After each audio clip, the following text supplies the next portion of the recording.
Mula pertama saya ucapkan selamat kita bertemu di dalam kasih kepada Tuhan. Kalau pada pagi ini kita boleh ke rumah Tuhan, kita boleh diberi kesehatan dan diberikan hari yang baru untuk kami boleh memuji dan mengesahkan Tuhan. Ya. Dan kita mau bangkit berdiri, kita bernyanyi. Peganglah tangan Roh Kudus setiap hari.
terima kasih Tuhan, kalau pagi ini Tuhan, kami boleh kembali memuji dan membesarkan nama-Mu. Ampunilah Tuhan kesalahan dosa kami, jikalau kami tidak setia dalam pengiringan kami. Terima kasih Bapa, terima kasih. Biarlah Roh Kudus-Mu boleh memimpin setiap acara dari awal pertengahan hingga akhir. Tuhan, kami terima firman. Biarlah firman boleh menghidupkan baik secara rohani kami, baik secara jasmani kami, Tuhan. Terima kasih Bapa, terima kasih. Di dalam nama Tuhan Yesus Kristus kami haluskan doa. Haleluya. Amin. Dalam nyanyi pujian, Tuhan selalu menolong. Biarlah dalam kehidupan kita ingat akan kebaikan Tuhan. Dimanapun keadaan apapun, Tuhan selalu menolong.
pujian ini dalam seri doa kita.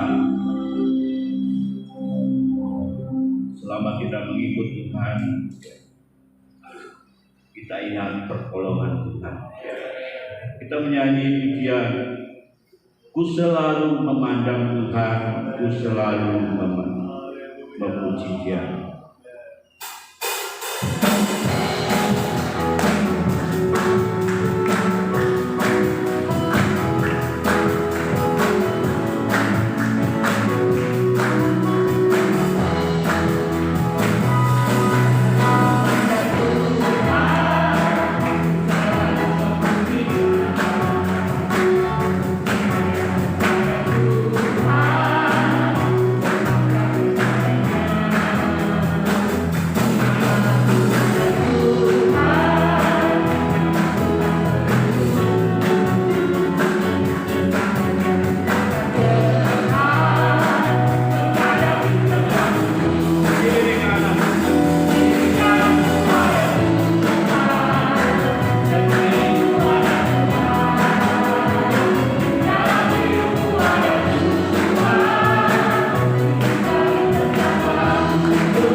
Penyertaan Tuhan selama-lamanya.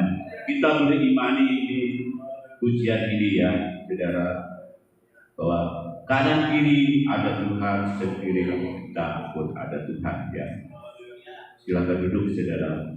Puji nama Tuhan ya. Kalau Tuhan boleh memberkati ya. Sebentar kita mau dengar firman Tuhan.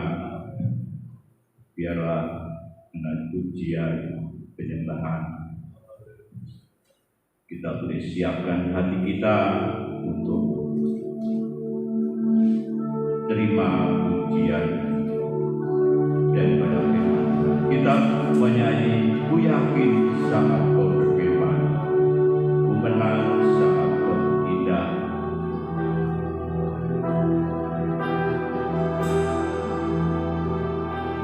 Kita mau bangkit berdiri lagi.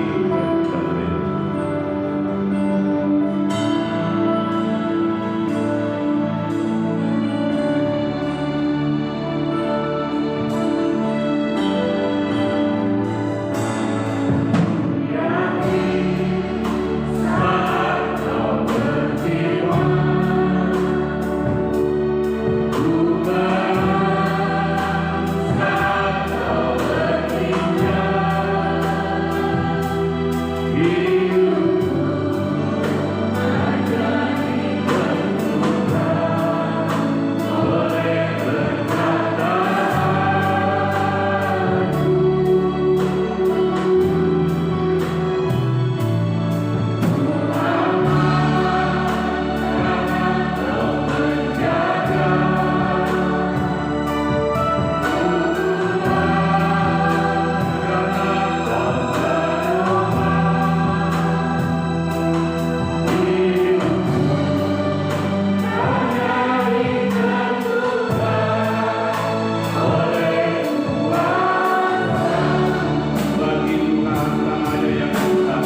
Tuhan, Bapa yang ada di dalam sorga, kesempatan berharga Engkau himpunkan kami semua untuk satu dalam iman, satu dalam ibadah, satu dalam memuji, menyembah kepada-Mu, di mana Engkau dimuliakan, di mana Engkau Tuhan diagungkan.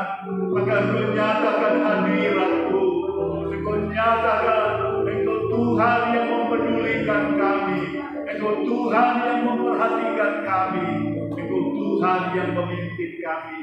Terima kasih Tuhan untuk pemeliharaan-Mu dalam hidup kami dari hari ke hari. Terima kasih Tuhan, kami dapat berhimpun beribadah. Kami percaya sesuatu yang berharga dari Tuhan, Tuhan beri dalam setiap pribadi kami. Terlebih melalui firman-Mu menjadi pembelajaran berharga buat kami semua. Semakin kami mengenal Engkau, semakin kami, oh Tuhan, tumbuh dalam percaya kepada-Mu. Dan kami percaya pada akhirnya yang lengkap sempurna dari Tuhan datang dalam kehidupan kami. Terima kasih Bapa Sorga, berkaryalah lewat hamba-Mu yang akan menyampaikan firman-Mu. Berkaryalah kepada kami semua yang mendengarkan firman-Mu. Kami mau duduk dengan tenang ya Tuhan, perhatian penuh tertuju kepada-Mu. Roh kebenaran saja yang menguasai kami semua. Dalam nama Yesus kami berdoa menyambut firman-Mu. Haleluya. Amin. Puji Tuhan, Bapak Ibu Saudara, saya serahkan Ibu Ana untuk menyampaikan firman Tuhan.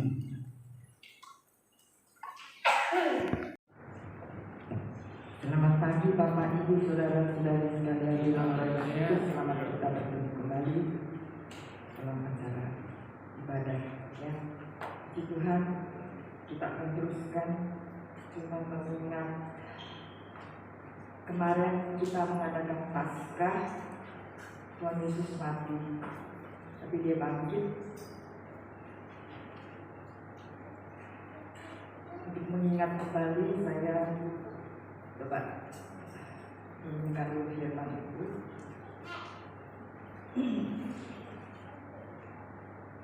Kita tahu Tuhan itu tidak ujuk-ujuk ya. Segala sesuatu Tuhan sudah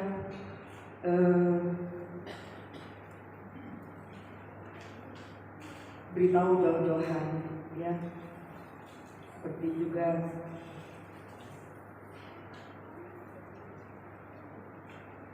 Yesus bilang sama para murid, kalau nanti Dia akan mati dan 3 hari akan bangkit. Ya, yang menjadi pertanyaan,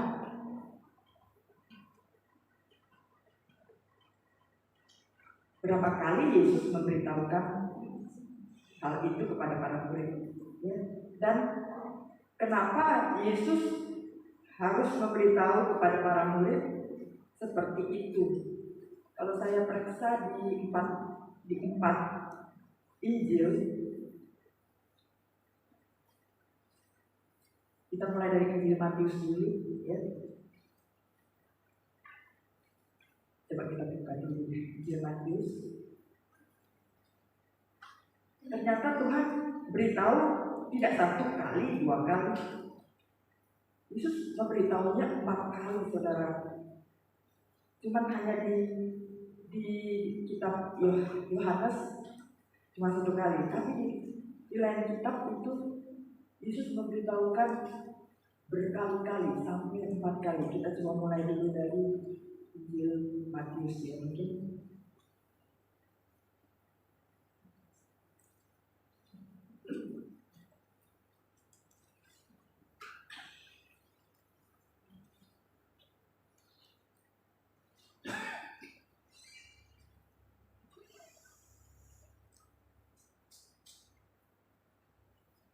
Kalau kita lihat Matius itu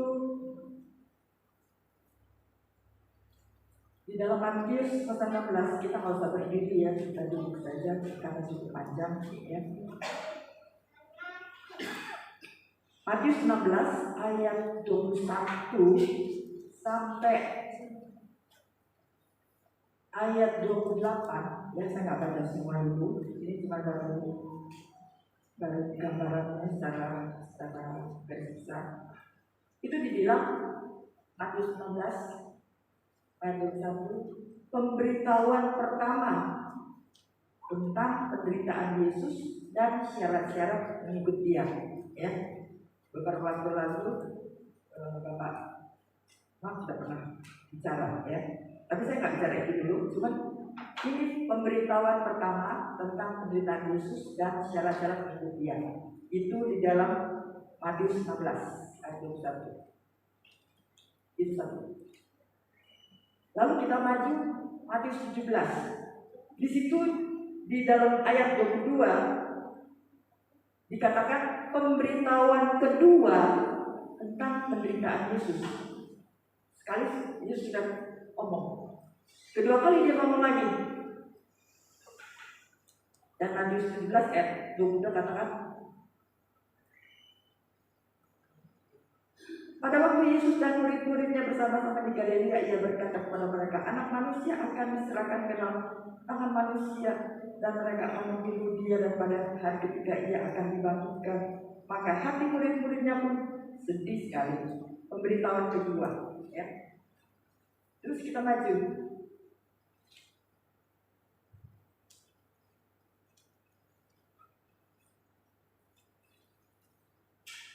Matius 20 ayat 17 dikatakan, judulnya saja dulu, pemberitahuan ketiga tentang penderitaan Yesus, ya. Ayat 17 sampai 19.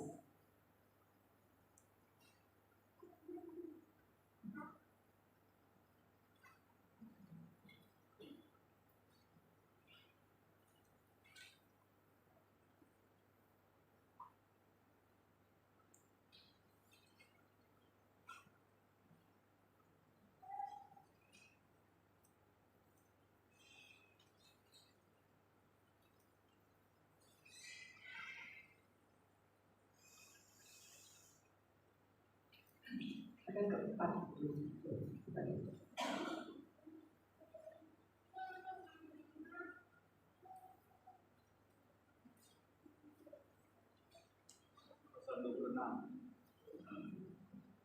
Saya ada catat semua, tapi catatan di atas jadi nggak luar kepala.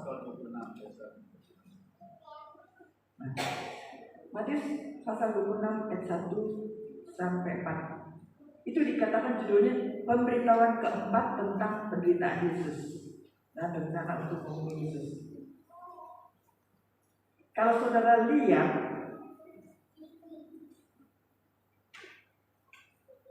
ini, taruh misalnya gini ya, ini pasal 26, ya. Di judul pemberitahuan keempat tentang penderitaan Yesus, rencana untuk membunuh Yesus, itu ada 3 tanda kurung, ya. Markus 14 ayat 1 sampai 2. Artinya di Markus 14 ayat 1 sampai 2 tertera juga. Di Lukas 22 ayat 1 sampai 2. Di Yohanes 11 ayat 45 dan 53. Jadi ini itu referensinya selain di kitab Matius, di Markus juga ada, di Lukas juga ada, Yohanes juga ada. Ini kita lihat ada 4. Pemberitahuan nomor 1 sampai 3 Yohanes itu tidak ada. Di Yohanes 11 itu cuma ada pemberitahuan yang di sini keempat. Itu disebut Yohanes 11 ayat 45 sampai 53. Ya. Seperti itu juga. Misalnya pemberitahuan pertama. Ya. Misalnya tadi pemberitahuan pertama. Kalau saudara buka itu cara kita belajar Jerman secara menyeluruh, ya. Kalau saudara buka pemberitahuan pertama itu di dalam Matius 16 ayat 21. Kalau saudara lihat judulnya, pemberitahuan pertama tentang penderitaan Yesus dan syarat-syarat mengikut Dia, itu cuma ada di Markus 8 ayat 31 sampai 9, Markus 8 ayat 31 sampai Markus 9 ayat 1. Terus kedua Lukas 9 ayat 22 sampai 27. Jadi cuma di kitab Matius, di kitab Markus, dan di kitab Lukas tiga tempat. Yohanes nggak ada. Yohanes itu nanti yang terakhir yang keempat itu. Begitu juga kalau saudara baca pemberitahuan yang kedua di dalam Matius 17, itu juga sama. Pemberitahuan kedua tentang perintah Yesus itu cuma ada di buku Matius 17 ayat 22, Markus 9 ayat 30 sampai 32, Lukas 9 ayat 43 sampai 45. Pemberitahuan ketiga.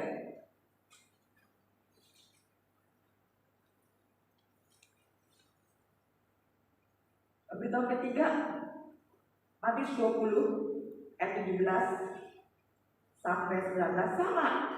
Dia cuma ada di buku Markus 10 ayat 32 sampai 34, Lukas 18 ayat 31 sampai 34. Itu pemberitahuan ketiga. Lalu pemberitahuan yang keempat tadi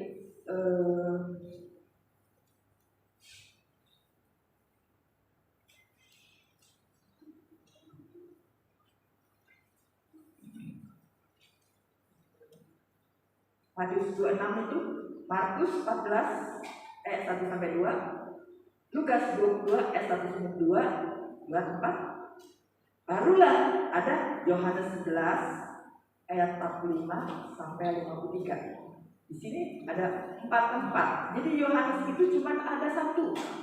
Pemberitahuan yang keempat, yang lain-lain semua genap. Pemberitahuan pertama sampai kedua. Keempat. Kayaknya seperti itu. Sekarang yang menjadi pertanyaan, mungkin nanti saudara menjawabnya nanti. Pertanyaannya sekarang dulu ya, tidak apa-apa ya. Kenapa Yesus mesti bilang sampai 4 kali? Cukup 1 kali kan? Tapi Yesus harus ulang sampai 4 kali. Nah, ini pertanyaannya ya. Nanti jawabannya kesempatan datang. Saya bilang siapa yang mau menjawab silakan maju. Sekarang nggak cukup waktunya ya. Nah, saudara, berarti Yesus sudah tahu sebelum segala sesuatu itu terjadi. Kenapa? Ya karena dia Tuhan. Kalau kita bisa cuma mereka-reka sesuai data yang ada untuk melihat ke depan, itu namanya proyeksi atau ramalan ya. Itu bisa tepat, bisa juga tidak. Tapi kalau Yesus karena dia Tuhan, dia tahu, ya. Nah, saudara,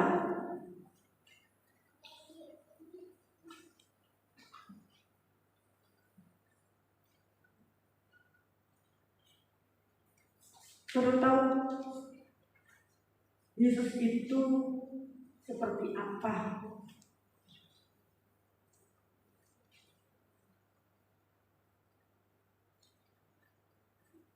Di mata Maria, tentu Yesus punya sesuatu yang spesial bagi Maria sebagai ibunya. Saudara, cuma Maria itu harus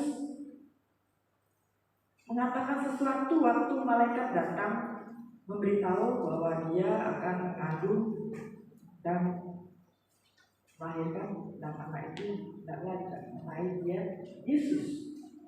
Tapi kandungannya malaikat katakan bukan dari manusia, tapi dari Roh Kudus. Itu si Maria itu bingung, ya. Maria itu bingung. Tapi Maria itu seorang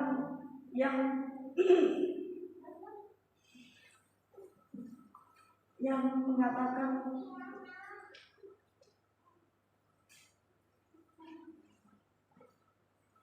yang mengatakannya nggak mudah mengatakan itu ya, tidak mudah.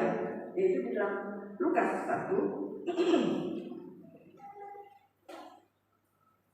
ayat 38. Untuk kita berpikir seperti Maria berpikir, ya, untuk memahami Yesus itu seperti apa. Kalau saudara lihat Lukas 1 ayat 26, itu dikatakan pemberitahuan tentang kelahiran Yesus. Dalam bulan yang ke-6 Allah menyuruh malaikat Gabriel pergi ke sebuah kota di Galilea bernama Nazaret kepada seorang perawan yang bertunangan dengan seorang bernama Yusuf dari keluarga Daud. Nama perawan itu Maria. Kita bisa baca semua.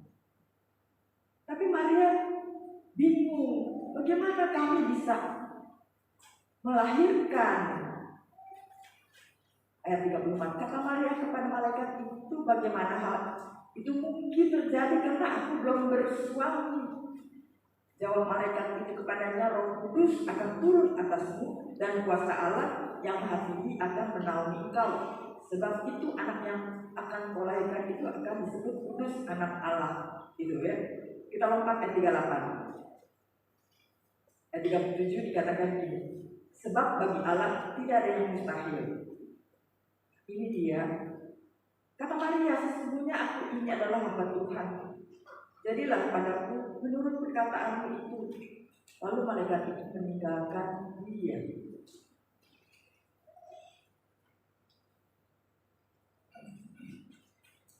Saudara tahu apa kalimat jadilah padaku menurut perkataanmu itu? Apa yang dikatakan oleh malaikat? Ya, terserah. Jadilah. Itu waktu pemberitahuan tentang Yesus yang akan dilahirkan melalui Maria. Dia hanya menyerah apa yang mau dikatakan oleh Tuhan melalui malaikat, apa yang mau dijadikan. Dia hanya berkata jadilah sesuai apa yang menjadi perkataan itu, ya. Dan Maria sedikit ya bingung nggak bingung. Tapi yang terjadi waktu dia membawa Yesus untuk dibawa ke Bait Allah. Ayat 21 dan ketika Lukas 2 ayat 21. Dan ketika genap 8 hari dan ia harus disunatkan, ia diberi nama Yesus, yaitu nama yang disebutkan oleh malaikat sebelum ia dikandung ibunya. Dia dibawa ke Bait Allah untuk disunat menurut hukum Yahudi. Di sana dia bertemu dengan Simeon dan Hana. Ayat 34, lalu Simeon memberkati mereka dan berkata kepada Maria, ibu anak itu. Sesungguhnya anak ini ditentukan untuk menjatuhkan atau membangkitkan banyak orang di Israel dan untuk menjadi suatu tanda yang menimbulkan perbantahan. Nah, ini dia. Dan suatu pedang akan menembus jiwamu sendiri supaya menjadi nyata pikiran di banyak orang. Akan ada satu pedang yang menembus jiwa daripada Maria. Cuma Maria waktu itu belum mengerti. Dia belum mengerti semua apa yang terjadi. Sehingga waktu dia pulang, kita lompat ayat 50, tetapi mereka tidak mengerti apa yang dikatakannya kepada mereka. Lalu ia pulang bersama-sama dengan mereka ke Nazaret. Dan ia, seperti Yesus, tetap hidup dalam asuhan mereka. Dan ibunya, nah ini nih garis bawahnya, dan ibunya Maria menyimpan semua perkara itu di dalam hatinya. Dalam ketidakmengertian, dalam kebingungan, dari dia mengandung, melahirkan, lalu dibuatkan oleh Simeon dan Hana di Bait Allah. Akan ada satu pedang menembus jiwa sendiri. Dia belum tahu apa itu artinya. Dan semua yang terjadi, dia hanya menyimpan dalam ketidakmengertian semua perkara dalam hatinya. Apa itu akhirnya, saudara? Dari sebuah penyerahan yang dikatakan oleh Maria, apa yang kau mau, jadilah sesuai kehendakmu. Dan Yesus besar dalam pengawasan daripada Maria. Sebagai ibu dia tahu Yesus itu luar biasa, anak yang baik. Dia tidak pernah berbuat jahat. Dan dia tidak mengerti waktu Yesus disalib, di kiri kanannya adalah para penjahat. Maria tidak mengerti secara manusia, batinnya berontak. Ini anakku tidak boleh disejajarkan dengan penjahat. Dan waktu Yesus dibunuh, ditombak, tombak yang menghujam pada tubuh Yesus, hal yang sama menusuk jiwanya. Itulah dia yang disebut buah pedang akan menusuk jiwa. Begitu. Dia rasa ketidakadilan datang kepada Yesus. Dia mau berteriak, bagaimana dia mau berteriak? Dia seorang wanita. Itu Pilatus dengan semua serdarunya kuat. Murid-murid udah besar kacir, tak tahu kemana. Dan dia tidak mengerti. Dan betul apa yang dibuatkan sebilah pedang menembus hatinya. Dan itulah Maria. Maria tidak mengerti. Murid-murid sudah 4 kali Yesus katakan nanti dia akan mati, nanti dibangkitkan kembali. Buyar semua, buyar. Ya. Maria tidak mengerti, dia menyimpan. Tapi waktu Roh Kudus turun, baru Maria mengerti bahwa Yesus jadi korban tumbal. Untuk orang yang berdosa, orang yang jahat, dia tumbal. Yang tak berdosa, yang tak jahat, dijadikan tumbal, korban. Lalu Maria, oh Tuhan, kita mau jadi tumbal? Nggak mau, enak aja. Kalau dia salah, suruh dia makan kesalahan sendiri. Dia tanggung. Ya, seperti itu kan kita. Salah nggak? Ya enggak lah. Jangan kan dia harus menanggung. Tapi tidak begitu Yesus. Maria katakan, aduh, benar apa yang dikatakan malaikat dulu. Waktu Yesus masih dipotong-potong jadi batu, pedang akan menembus jiwamu. Tapi itu akan menjadi sebuah kenyataan bagi banyak orang. Apa itu? Yesus yang tak bersalah dijadikan bersalah, agar kita yang salah jadi benar. Itu dia. Itu dia. Apa itu artinya?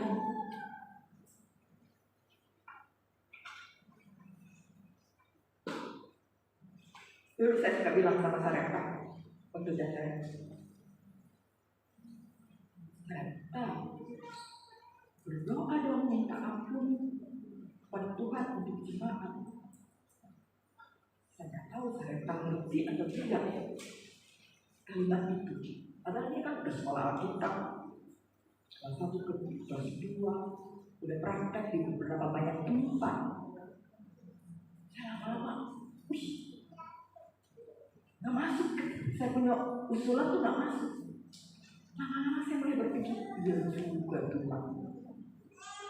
Mungkin dia bilang, aja, biarin dia yang dosa, dia minta ampun sendiri. Masa kita yang mintakan ampun untuk dia? Itu. Tapi kalau saudara mengambil tempat orang yang berdosa, saudara yang tidak bersalah, mungkin saudara rasanya kayaknya benar, minta ampun Tuhan untuk mereka. Saudara yang tidak bersalah dijadikan bersalah. Saudara tumpah. Kalau saudara tahu. Saya juga dulu, Tuhan kalau jemaat yang bandel, ketok aja langsung Tuhan. Kata Tuhan, nah itu Ratu pengantaranya. Imam adalah pengantara antara Allah dan manusia, tapi imam membawa suara manusia, suara umat, suara rakyat, suara umat. Tapi kalau nabi itu pengantara antara Allah dan manusia, tapi dia membawa suara Tuhan. Ya, yang dulu raja-raja lain lagi ya, sama saja sebenarnya itu pengantara Tuhan. Allah mau jadikan kita kerajaan imamat.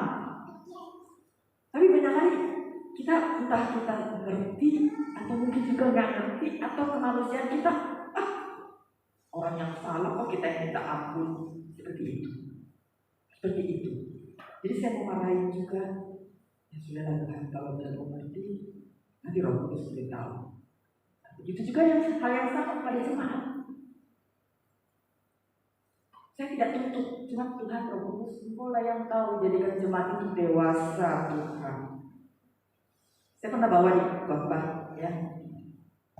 Kalau anak-anak itu cuma bawa dirinya sendiri, emang gue pikirin itu anak-anak salah nggak? Ya enggak lah. Anak-anak memang begitu, dia tidak pernah berpikir orang lain.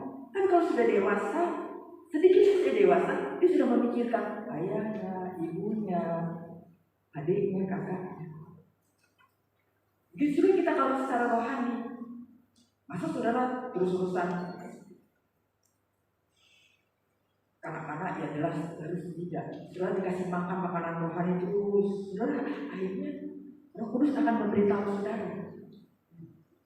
Roh Kudus dengan sendiri akan memberitahu. Tante nggak ojok-ojok ya. Apalagi zaman kayak begini ojok-ojok. Saudara gini, saudara gitu. Enggak lah. Peok saudara peok, saya juga peok. Ya. Tapi Roh Kudus akan memberitahu dan memberi tuntunan. Pada akhirnya kita mulai menyadari.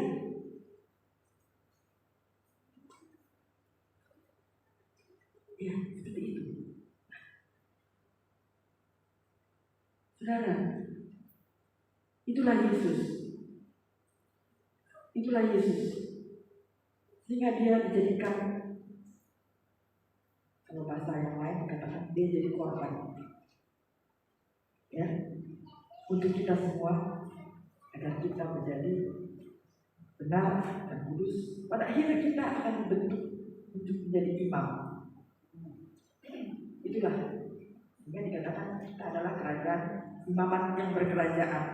Ya, jadi memang membentuk imamat itu ya Pak langsung. Ya seperti yang saya suka bilang, saudara main gitar atau main organ. Kalau misalnya saya bilang C sama dengan Do, ya Do, C sama dengan Do mi sol itu C namanya C chord, ya bukan C satu not, itu C not. Ini C chord. C chord itu 2, 3 atau 4 itu dibunyikan sekaligus, itu namanya chord. Ya. Saudara nggak bisa latihan sekali, saudara harus latihan ulang-ulang. Iya, itu. Begitu juga kita. Apa sudah bisa langsung pinter? Enggak, saya juga. Rasanya saya kalau dulu di sekolah rasanya saya itu kalau ujian belajar itu 3 kali, 4 kali itu udah 4 kali itu udah ujian langsung 10. Itu saya. Tapi ternyata nggak bisa disamakan dengan belajar Alkitab. Dulu juga saya khotbah 1 2 yang luar kepala. Kata Tuhan, jagoan juga lu ya. Memang ada kalinya kalau kita sudah ulang-ulang memang di luar kepala. Tapi Tuhan tidak mau kita berlaku jagoan kepada Dia, kepada firman-Nya. Jadi Tuhan, apa yang Kau mau Tuhan, kasih tahu Tuhan. Biar aku lupa semua. Tapi Tuhan, apa yang perlu untuk kelainan ini? Tuhan kan lebih memberitahu saya tahu sedikit yang kelihatan, yang tidak kelihatan kan saya tidak tahu. Tapi kalau Tuhan kan tahu semua. Jadi Tuhan, apa yang perlu Tuhan? Seperti itu.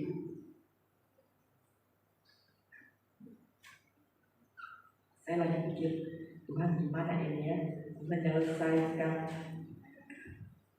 Pak Tomo bilang ini buku, tante belum selesaikan semua. Iya. Gimana Tuhan ini? Perang Ukraina sama Rusia dikit lagi mau habis atau masih mau berlangsung? Kalau saya mau cerita perang lagi, tak jemput langsung waktu udah habis. Lagi kalau kita masuk tuh Liga Champions, oh langsung. Kita lagi kita mau ngomong apa ya?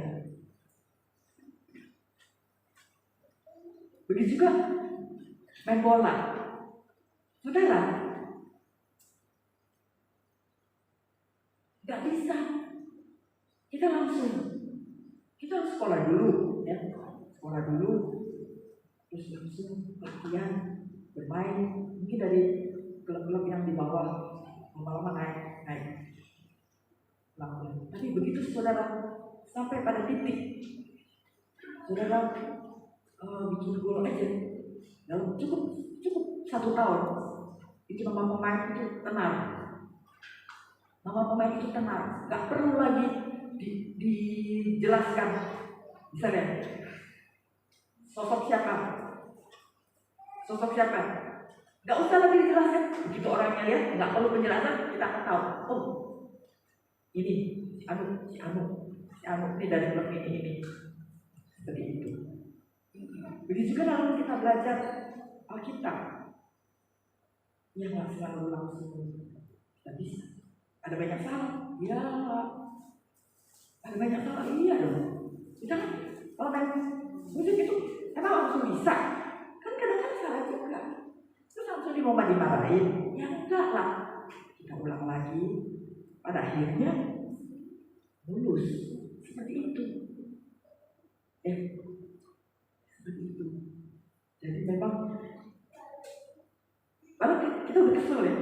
Tapi Tuhan kata ingat kan nggak bisa kalau kita latihan musik atau latihan nyanyi. Kalau dia nyanyi salah karena mungkin nggak terlalu paham, masa mau dimarahin? Kan enggak, dilatih ulang lagi. Kalau capek ya berhenti. Kesempatan kita ulang lagi. Makin sering, lama-lama semua makin mulus. Misalnya, saudara baru mulai bikin pujian, ya baru mulai sekali, ya kagok. Dan kalau sudah 10 kali, mulai sedikit menguasai itu lapangannya, bidang. Jadi secara teknis, secara rohani, secara hati, ya, seperti itu. Jadi nggak bisa langsung pinter gitu, nggak bisa. Jadi memang mesti berproses. Kayaknya itu dulu, nanti ya disambung lagi. Sebenarnya saya mau masuk tuh Nabi ya. Nabi kalau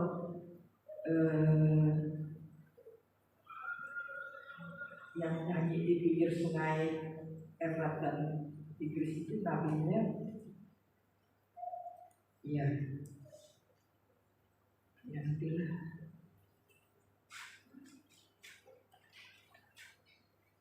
Ya nantilah kita sambung lagi.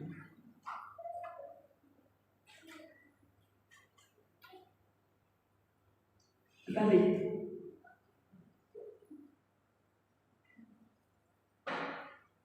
Maria diberitahu oleh malaikat. Lalu datanglah nubuat yang dikatakan melalui Simeon dan Hana. Apakah tentang dia sendiri atau tentang Yesus? Jadi Tuhan tuh nggak ujuk-ujuk, maksudnya nggak tiba-tiba gitu. Semua juga apa yang akan terjadi Tuhan sudah kirimkan nabinya untuk kasih tahu. Bahkan tidak 1 kali, berulang kali nggak mempan sama nabi ini, nabi lain kirim. Seperti itu. Kenapa? saudara jawab sendiri. Kenapa Yesus harus katakan sampai 4 kali? Nggak cukup 1 kali. Nah, kayaknya cukup dulu. Soalnya nanti kalau nggak kasih waktu, Pak coba mau tambahin. Ya, itu dulu. Tuhan tolong kita semua, kita merenungkan. Maria yang tidak mengerti, aduh, anakku itu tidak bisa disamakan dengan penjahat, tak adil. Dan itulah Maria. Bagi seorang ibu dia nggak terima. Yesus itu dijajarkan dengan tuh, penjahat memang pantaslah dia harus diberi upah seperti ini. Tapi kali Yesus tidak. Kita berdoa. Bapa di surga yang kami sembah dalam nama Yesus, kami sudah merenungkan sedikit tentang Engkau Tuhan. Bahwa Engkau memberitahu kepada para murid-Mu 4 kali Tuhan bahwa Engkau akan mati untuk tujuan dari Allah sendiri dan juga untuk tujuan menyelamatkan manusia. Engkau yang tak berdosa dijadikan bersalah, agar kami yang bersalah berdosa dikembalikan menjadi umat, bahkan dijadikan imamat yang berkerajaan. Tuhan, banyak perkara kami tidak mengerti Tuhan. Banyak hal dalam hidup ini yang kami kadang-kadang, kenapa Tuhan seperti ini Tuhan? Kenapa seperti itu? Tidak adil Tuhan. Kadang-kadang seperti itu. Tapi Tuhan pada akhirnya menuntun kami untuk banyak hal. Kalau kami tidak salah, pastilah ada rencana Allah di baliknya. Hanya kami perlu Tuhan kekuatan untuk bertahan di tengah kesulitan yang mungkin tak tertahankan. Tapi hanya Roh Kudus yang mampu membuat kami kuat dan tahan. Begitu juga jemaat, kami tidak tahu situasi mereka satu persatu Tuhan. Kami terbatas Tuhan. Apa yang menjadi masalah mereka, situasi mereka, pergumulan mereka, beban mereka, apakah secara fisik, secara rohani, secara jiwa, atau mungkin logika mereka tak bisa mereka terima. Sangat sulit untuk mereka menerimanya Tuhan. Tak masuk di kepala mereka secara pikiran manusia. Tapi Tuhan Engkau akan menuntunkan dan memberikan tuntunan. Pada akhirnya kami mengerti. Hanya karena terang menerangi hati dan pikiran, terang menerangi tubuh jiwa roh kami. Akhirnya kami memahami apa yang ada di balik semua, yang menyenangkan dan datar, bahkan yang sulit sekali buat Tuhan.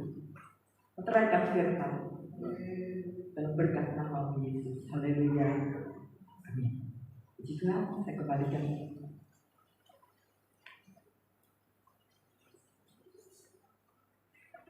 dan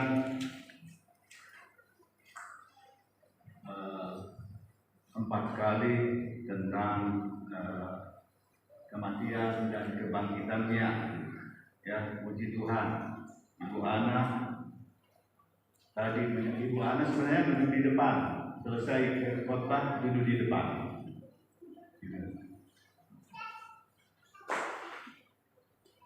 Kasih pertanyaan, tapi nanti jawabnya kapan-kapan. Sekarang saya jawab, supaya tidak tunggu lagi kapan-kapan. Jadi Ibu Ana kapan-kapan kalau kasih pertanyaan, langsung jawab pertanyaannya. Puji Tuhan. Ya, jadi judul-judul dalam Alkitab dibuat oleh Lembaga Alkitab Indonesia. Ya, jadi dibuat judul. Ya, jadi bukan Yesus yang membuat judul. Ya, gitu. Ya, kalau waktu aslinya tidak ada judul. Gitu. Tapi kemudian Lembaga Alkitab Indonesia membantu pembacaan sehingga dibuatlah judul. Nah, ada judul 4 kali Yesus menyampaikan tentang kematian dan kebangkitannya. Puji Tuhan. Setuju saya.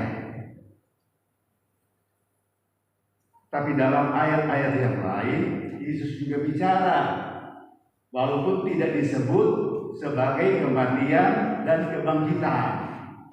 Nah, begitu. Ya, jadi ada ayat yang lain tidak menyebut kematian dan kebangkitan, tetapi artinya sama. Itu berarti bukan cuma 4 kali Yesus mengajar tentang kematian dan kebangkitannya. Tapi judul yang dibuat hanya 4. Saya kasih contoh. Kita buka Yohanes. Injil Yohanes pasal yang kedua.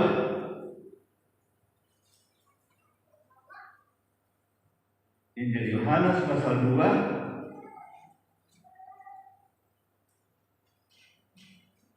Saya membaca Injil Yohanes pasal 2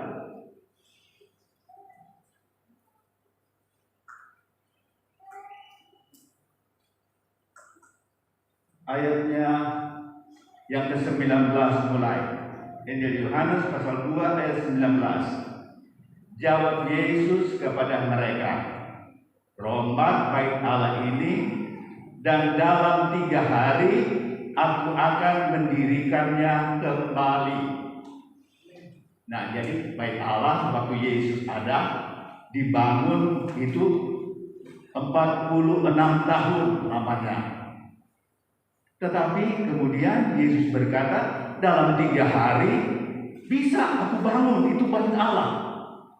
Nah, apa artinya itu dalam 3 hari? Ayat 21. Tetapi yang dimaksudkannya dengan bait Allah ialah tubuhnya sendiri. Nah, dirinya sendiri itu bait Allah. Bisa dibangun dalam 3 hari.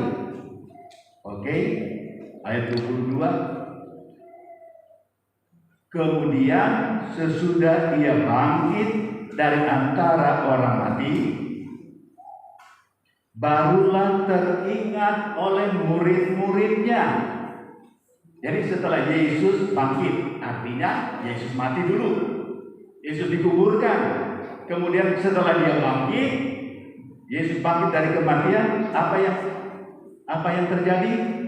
Baru teringatlah murid-muridnya bahwa hal itu telah dikatakannya. Jadi dalam 3 hari bangun bait Allah, artinya Yesus mati, Yesus dikuburkan, Yesus bangkit dalam 3 hari itu. Ya. Tetapi sesudah kebangkitan baru mengerti.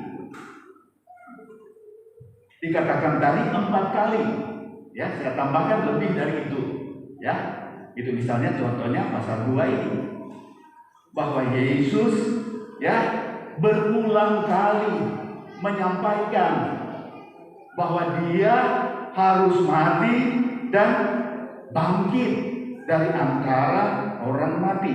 Sebab inti daripada Injil, inti daripada pekerjaan Yesus adalah dalam kematian dan kebangkitannya. Puji Tuhan, Bapak Ibu Saudara, orang bisa selamat karena percaya Yesus yang mati menanggung dosa dan Yesus yang bangkit, yang meneguhkan iman bahwa Yesus sudah mengampuni dosa dan menyelamatkan kita. Puji Tuhan. Bapak Ibu Saudara sekalian, jadi sepanjang mereka ikut Yesus, sampai 4 kali disebut di sini secara khusus, mereka belum mengerti kenapa Yesus perlu mati. Mereka hanya berhenti sampai di situ. Padahal Yesus berkata dia akan bangkit, tapi pengertian mereka baru sampai di kenapa Yesus mati, ya. Kalau mereka mengerti Yesus bangkit, oh senang dong, puji Tuhan dong, ya, mati ya, tetapi bangkit juga, berarti wah Yesus luar biasa. Tetapi mereka belum mengerti, Bapak Ibu Saudara. Tetapi setelah Yesus bangkit, baru mereka mengerti, oh ternyata Yesus memang perlu mati di kayu salib. Kemudian dia bangkit. Jadi Yesus berulang kali supaya kiranya murid-murid dapat memahami, Bapak Ibu Saudara. Tetapi tidak mudah memahami. Mengapa tidak mudah memahami? Kalau kita belajar Alkitab lebih jauh lagi, karena di orang Israel, kerajaan yang mereka dambakan adalah kerajaan Daud yang jaya. Nah, ini kerajaan Daud, kerajaan Israel. Semua negara di sekitarnya yang tunduk, bawa upeti. Bapak Ibu Saudara, jadi di dalam pikiran orang Israel, oh, kerajaan yang jaya. Sehingga mereka belum bisa memahami akan apa sesungguhnya maksud kehadiran Yesus, maksud kelahiran Yesus, maksud pengajarannya, maksud dari kematiannya, maksud daripada kebangkitannya. Waktu itu tidak mudah, tetapi sekarang menjadi mudah bagi kita orang percaya. Dulu mereka sulit, tetapi sekarang Bapak Ibu Saudara, Alkitab berkata, firman diberitakan, yang percaya maka mereka diselamatkan cepat. Tidak tunggu seminggu, tidak tunggu sebulan, tapi pada saat firman Injil Yesus diberitakan dengan sesungguh-sungguhnya bahwa Dia Tuhan, Dia yang mengampuni dosa, Dia yang menyelamatkan, Dia yang memberi hidup yang baru, maka orang percaya saat itu dia sungguh mengalami berkat, perubahan, tidak tunggu lama. Bapak Ibu Saudara, cepat Tuhan kasih pengerti. Bapak Ibu Saudara, waktu itu lambat karena ada alam pikiran yang menguasai mereka tentang sejarah kerajaan Israel. Tetapi Bapak Ibu Saudara, kita tidak ada hubungannya dengan Israel, dengan kerajaan Israel. Bapak Ibu Saudara sekalian, kita punya hubungan dengan firman Tuhan dan hubungan di negara di mana kita hidup. Bapak Ibu Saudara, kita hubungan dengan firman, maka Roh Kudus selalu secepatnya membawa pengertian kepada mereka yang menyambut firman Tuhan. Jadi Bapak Ibu Saudara, satu waktu bisa cepat, satu waktu bisa lambat. Oh iya, Bapak Ibu Saudara, kita tahu seperti di sekolah ada yang cepat paham, ada yang masih kurang. Tetapi pada intinya lewat sekolah supaya semua dapat memahami dengan baik. Begitu juga kita bergereja, tujuannya apa? Supaya kita memahami dengan baik Tuhan kita. Bapak Ibu Saudara, tidak untuk menghafal seluruh Alkitab. Tak ada yang bisa menghafalnya. Bapak Ibu Saudara, ya, membacanya bisa dari awal sampai ke akhir, tetapi menghafalnya tidak. Dan memang tidak demikian. Ya, kita diajarkan untuk menghafal. Kalau menghafal cukup 10 hukum Tuhan. Nah, itu perlu dihafalkan. Doa Bapa kami, perlu kita hafalkan. Kemudian ada bagian-bagian firman yang perlu menjadi peringatan kuat di dalam diri kita sebagai orang yang percaya kepada Tuhan. Puji Tuhan. Ya, Bapak Ibu Saudara, jadi berulang kali maksudnya supaya pemahaman itu dapat hadir. Tetapi sebelum Yesus mati dan bangkit memang tidak mudah, Bapak Ibu Saudara. Tidak mudah untuk mengerti. Tetapi setelah Yesus bangkit, roh kebangkitan, roh pengertian dari Tuhan hadirkan. Puji Tuhan. Sehingga cepatlah orang bisa mengerti akan firman Tuhan. Tentu tahap demi tahap, Bapak Ibu Saudara, sedikit demi sedikit, maka pemahaman itu datang. Saya mau tutup dalam sesudah Yesus bangkit, Lukas 24 ayatnya yang ke-44. Mulai saya baca, ya. Lukas 24. Ia, Yesus, Lukas 24 ayat 44 mulai. Ia, yaitu Yesus, berkata kepada mereka, murid-murid, inilah perkataanku yang telah kukatakan kepadamu ketika aku masih bersama-sama dengan kamu. Jadi Yesus ingatkan apa yang Yesus sudah katakan sebelum dia bangkit, sebelum dia mati. Nah, Yesus katakan bahwa inilah perkataan yang Yesus katakan kepada murid-muridnya, yakni bahwa harus digenapi semua ada yang tertulis tentang aku. Jadi semua tertulis tentang Yesus harus digenapkan. Tertulis di mana? Dalam kitab Taurat, dalam kitab Nabi-Nabi, dan dalam kitab Mazmur, artinya perjanjian yang lama. Apa yang tertulis tentang Yesus dalam perjanjian lama, maka itu akan digenapi. Oke, terus kemudian 45. Lalu Yesus membuka pikiran mereka sehingga mereka mengerti kitab suci. Jadi Yesus senang untuk membuka pikiran sehingga ada pengertian. Itu datang. Kalau bukan Tuhan yang beri pengertian, siapa para pendeta? Siapa para pengkhotbah? Hanya menyuarakan. Tuhanlah yang memberi pengertian dalam hidup kita. Boleh katakan amin? Ya, Bapak Ibu Saudara. Ya, para pengkhotbah Tuhan pakai sebagai alat. Tetapi sumber dari pengertian, sumber dari kebenaran adalah Tuhan itu sendiri. Ayat 46. Katanya kepada mereka, kata Yesus kepada mereka, ada tertulis demikian, Mesias harus menderita dan bangkit dari antara orang mati pada hari yang ketiga. Pada hari yang ketiga. Bapak Ibu Saudara, jadi Yesus ulangi lagi. Ditulis sudah 4 kali. Sekarang setelah kebangkitan, Yesus ulangi lagi. Yaitu tentang apa? Tentang kematian dan kebangkitannya. Puji Tuhan, Bapak Ibu Saudara sekalian.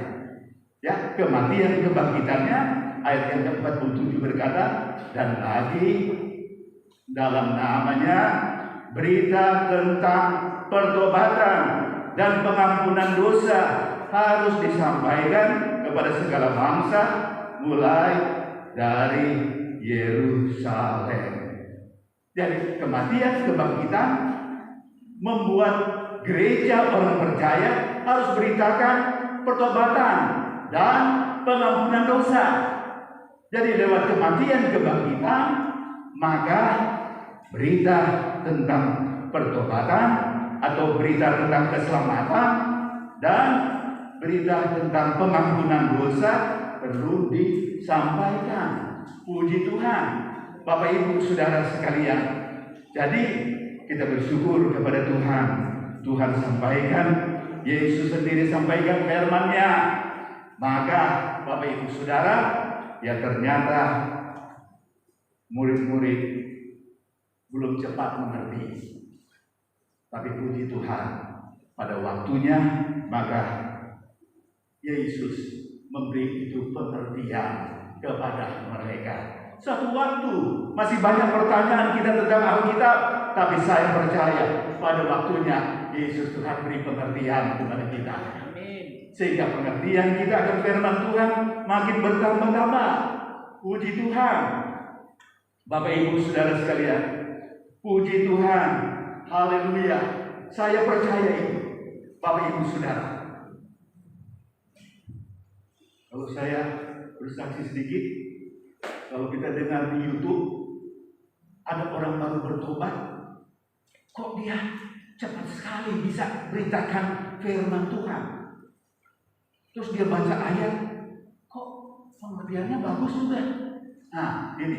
Jadi berarti apa? Dia cepat mendapat pengertian. Bapak Ibu Saudara, ya.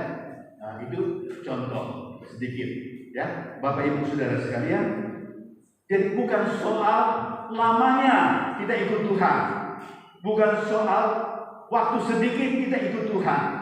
Tetapi Bapak Ibu Saudara, yang namanya orang percaya, maka pasti Tuhan bukakan pengertian kepada mereka. Dari waktu ke waktu, pengertian tentang Tuhan, tentang firman-Nya semakin ditambah-tambahkan dalam hidup kita. Puji Tuhan, Tuhan memberkati kita semua. Bapak Ibu, sebentar kita akan berdoa. Tapi setelah berdoa akhir, saya akan menyampaikan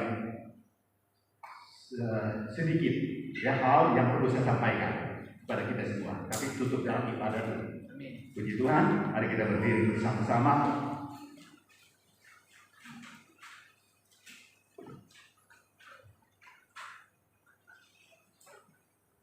Puji Tuhan, kita hadapkan diri kita kepada Tuhan.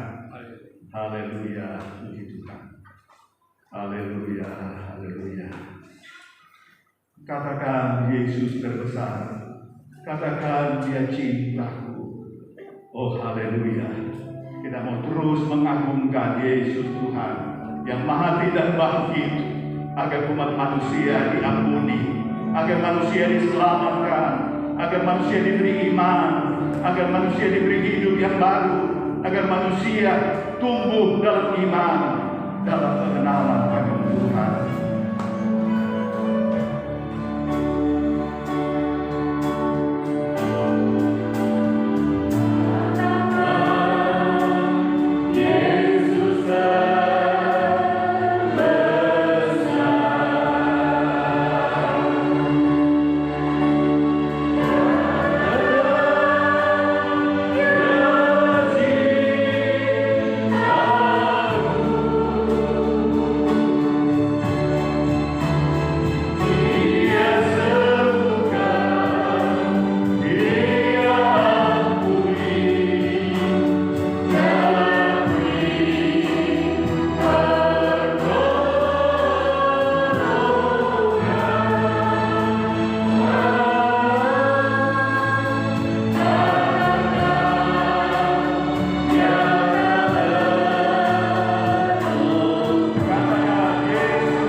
Berkat kematian dan kebangkitan Yesus itu sungguh berharga bagi kami.